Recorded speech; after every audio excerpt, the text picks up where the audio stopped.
Hello, friends, and welcome to Sleep Tight Stories. I'd like to say hello to Ava and Emma.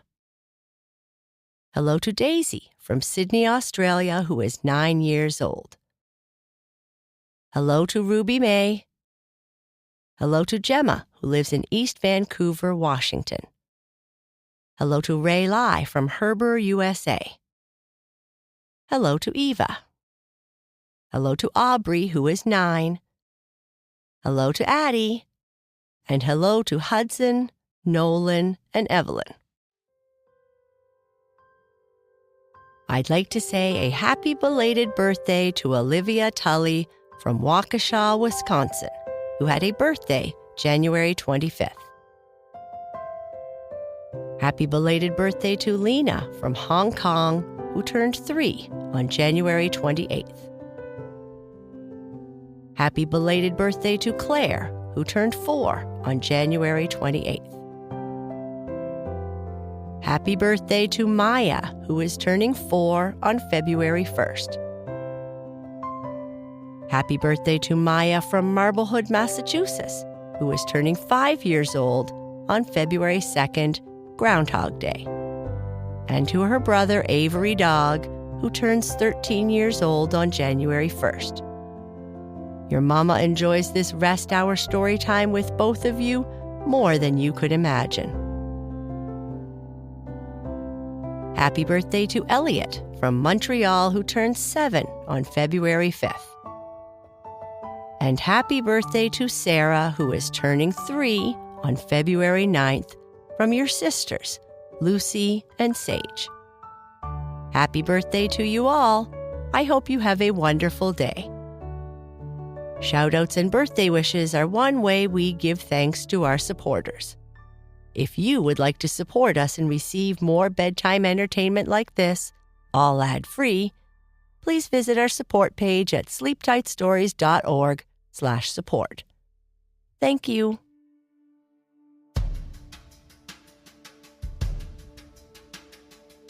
Jake is staring out the front window when he notices a big truck parked across the street in their old neighbor's driveway.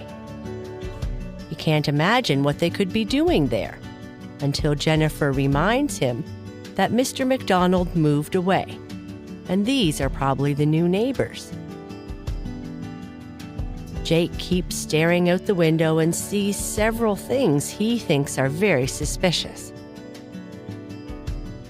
The next morning, when his parents say they are going over to greet the new neighbors, Jake tries to convince them otherwise. Jake's new neighbors. Jake looked out the bay window of their house and noticed a great big truck parked across the street in their old neighbor's driveway. "Hey, Jennifer, what's that big truck doing in old Mr. MacDonald's house's driveway? Are they doing something bad?" Jennifer came into the living room, looked out the window and said, "It's a moving truck. You don't remember saying goodbye to Mr. MacDonald before he moved to his new condo across town?" "Oh, yeah, I forgot," Jake said. "You have such a bad memory. These are likely our new neighbors moving in." Jennifer walked away, punching Jake in the arm as she walked by. "Hey," he said. It was Saturday, and Jake usually went to play with his friends in the neighborhood. But after he got home from swimming practice, his mom went and saw the mess in his bedroom. Now he had to first tidy his room before he could go anywhere, which was why he was down in the living room, watching people unload the truck across the street. Jake was an expert in a million different things, including leaving chores to the last possible moment. "What is that they're carrying in?" he said to himself. "It looks like a coffin. Maybe our new neighbors are vampires." "Hey, Jennifer, I think the new neighbors might be vampires," Jake yelled. "Didn't Mom tell you to clean your room?" she replied. Just then, a black SUV with tinted windows pulled up in front of the house. "Ooh, what's this?" Jake mumbled. "Maybe the new neighbors are secret agents or spies." "Hey, Jennifer, I think our new neighbors might be super vampire spies or vampire secret agents.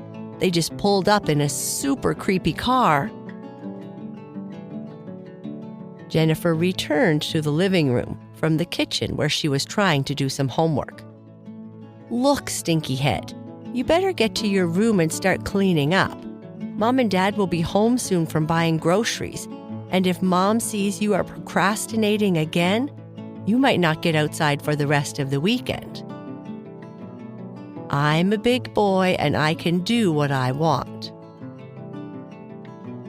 Just then, Jake and Jennifer's mom and dad drove into the driveway. "Well, gotta go. Talk later," Jake said as he ran out of the living room to his bedroom, where he promptly started picking up his stinky socks off the floor. The next morning, Jake walked into the kitchen to have breakfast. Half in a daze, he sat down at the table with a plop. He grabbed a box of his favorite cereal and filled his bowl with super sweet, brightly colored balls. "You are looking tired this morning, Jake. Was swimming practice that difficult yesterday?" "No, I'm tired because of all the hard labor I had to do to tidy my room. It took me hours and hours and hours." "Yeah, right. You are tired because you were up late last night looking at the new neighbors out of your bedroom window," Jennifer said as she walked into the kitchen. "Are you spying on me?" Jake asked. "Spy? On you? I don't have time to spy on you, Stinky Head. You left your door open, and I could see in when I got up to use the bathroom."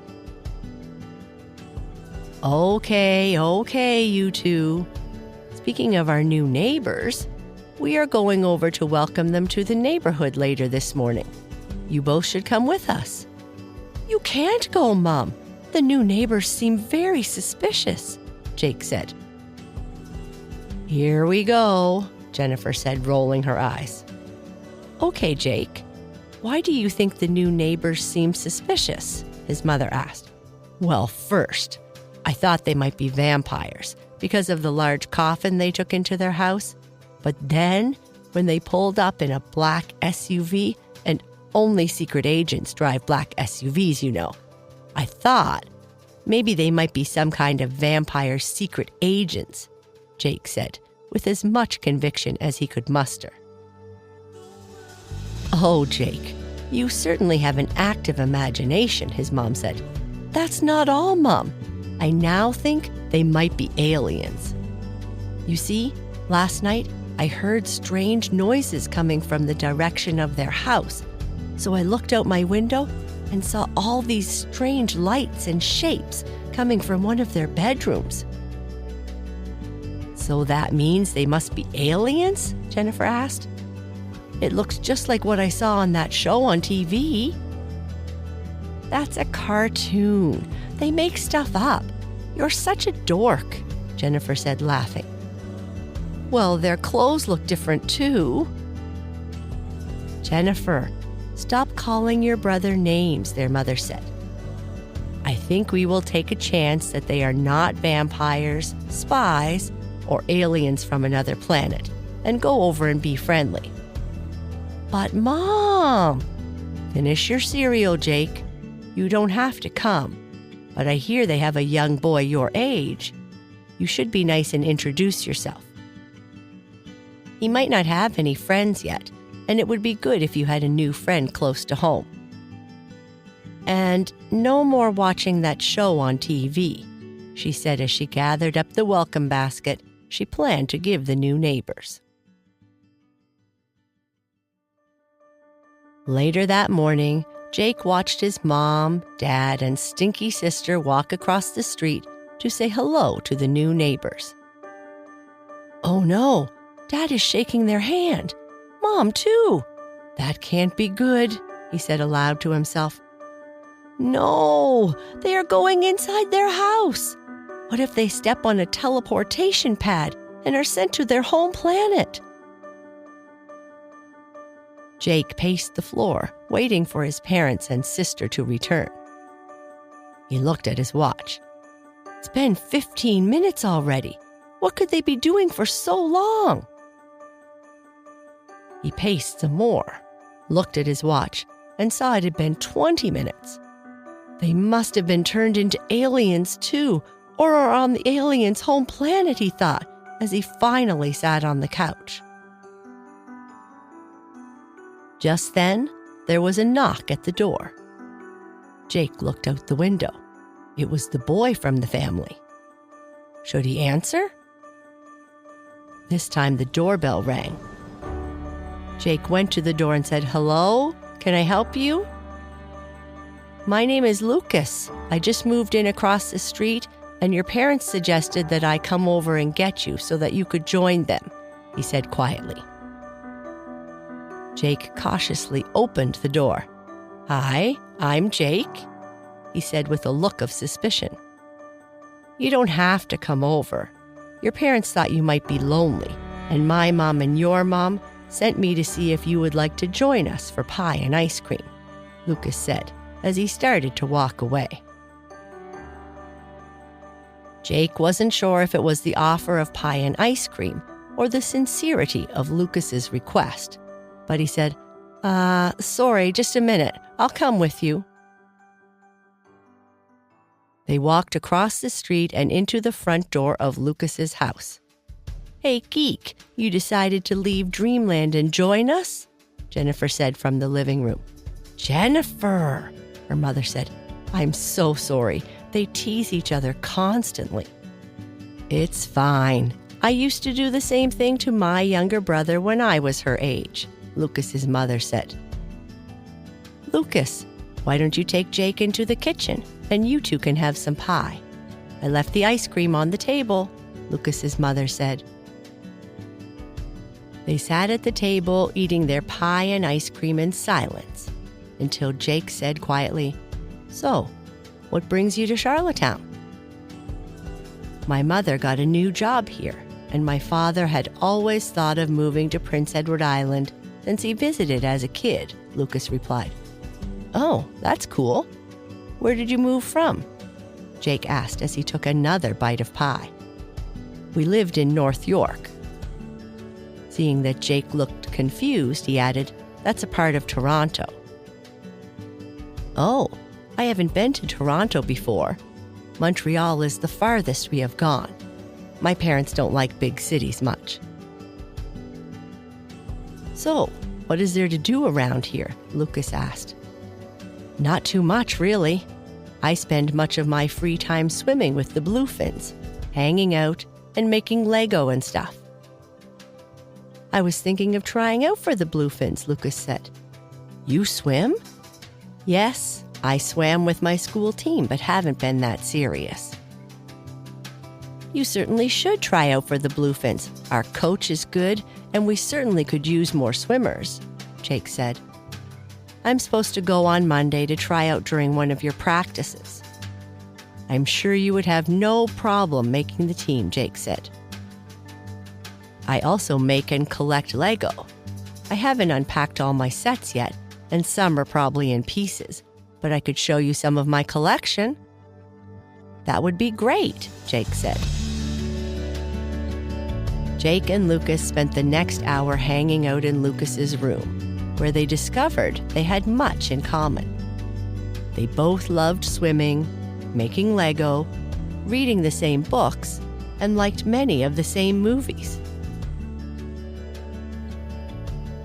Later, after they had finished their visit, Jake, Jennifer, and their mom and dad walked across the street.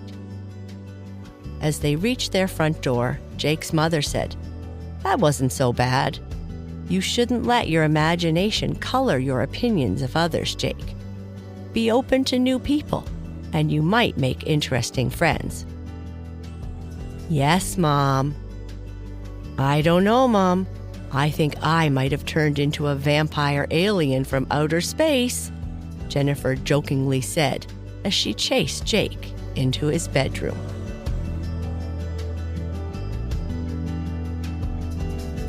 And that's the end of our story. Good night. Sleep tight.